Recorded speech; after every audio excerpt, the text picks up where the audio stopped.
are here to illuminate the impact of tomatoes on technology, engineering, and design. Buckle up.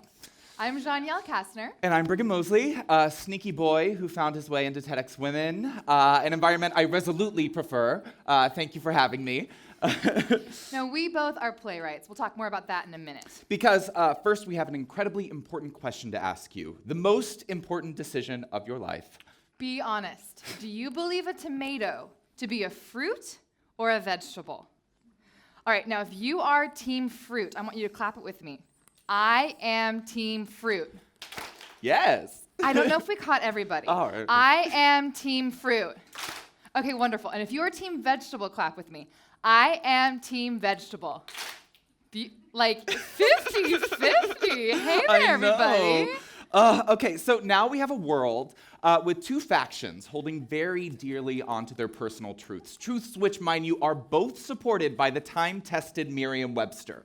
You've now separated yourselves, again, based off of this most important decision of your life. Yeah, you walked in here today with maybe a religion, with a nationality, perhaps a family, but no.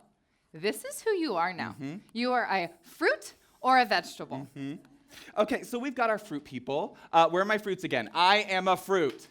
Thank you. So here's what we love about fruits.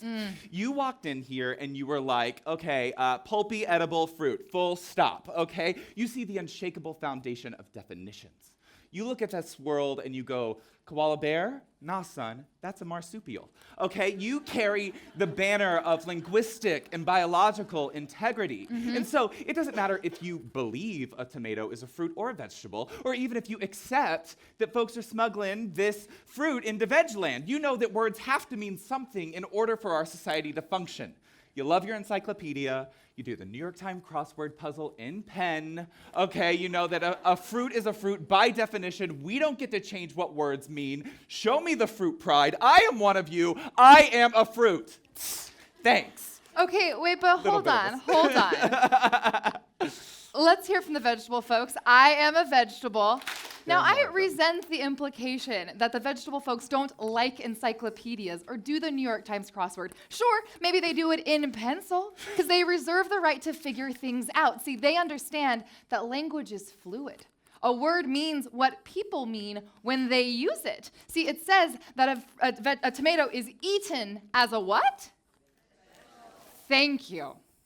See, what I like about you vegetable folks is you know that technically a tomato is a fruit, but you've surrendered the right to intellectual superiority and have instead joined the people, the masses, where words mean something in action. See, you know that you don't want a tomato in your fruit salad. Society falls apart when a tomato ends up in a fruit salad. Thus you are a vegetable, thus I am one of you. Let's clap it loud and proud. I am a vegetable. Give yourselves a round of applause, fruits and veggies. Not enough fruits, but did a good job. Oh. So now we have two diametrically opposed tomato truths in this room. How do we move forward as a society? Do we have to debunk one word or the other? Do we have to find one common tomato truth? So me a few years ago, I would be like, not at all.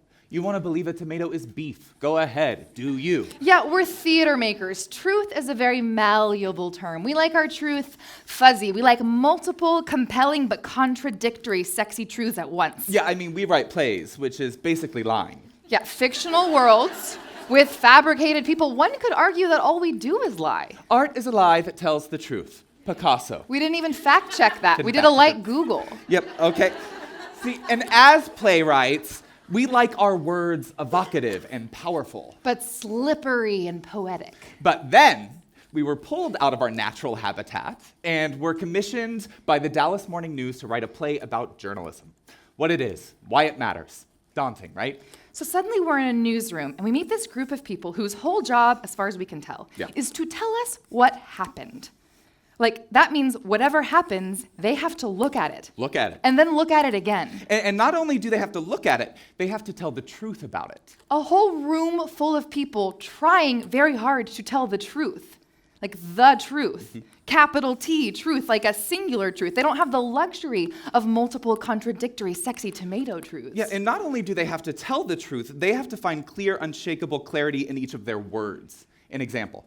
A journalist tells us about this story that she's working on. A woman's car is found at the top of a parking garage, and her body is found many stories below. Now, the family says something must have happened, foul play, a homicide. She was pushed. But the police say, well, there's no evidence for that. She jumped.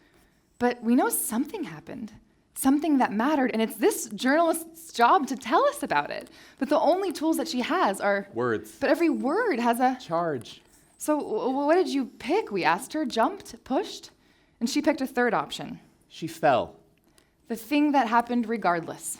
The capital T truth. We can't say she was pushed. We can't say that she jumped, but we do know that she fell. You have this decision that you have to make when you're a journalist trying to tell the truth, and that decision lives in every verb. Jumped? Pushed? Fell.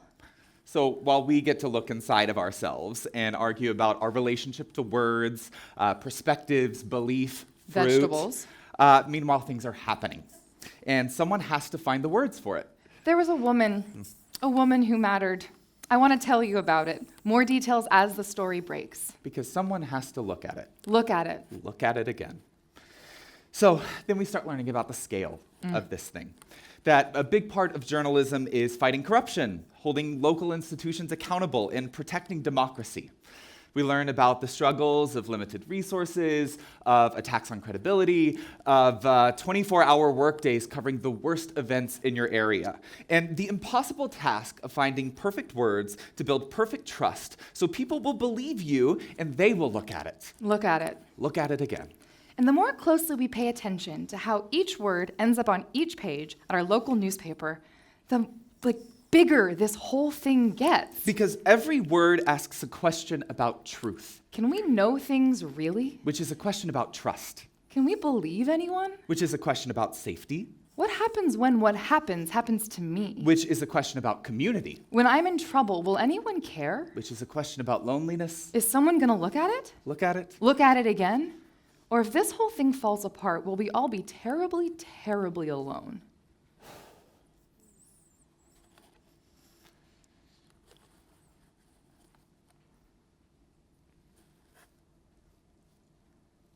It was a lot more fun when our questions were about tomatoes. Yeah. Now it's also big. All the questions inside journalism, it scares me. It all scares me. Yeah. Remember when we were cute and words didn't matter, we made them all clap? Oh, we were so young then. Okay, so what would a journalist do if we wanted to be a journalist right now, a little? Like, what is the capital T truth? Okay. I'm scared. That's it. I am scared. Cool. Thank you. Capital T truth. I'm afraid people will get hurt if we don't know what's happening. I want to know what's happening. I want to not be alone. I want to support each other. And hold each other accountable. I want to support local journalists. And I want to hold them accountable. I want to look at it. I want to look at it. I want to wanna look at it again. Thank you, guys.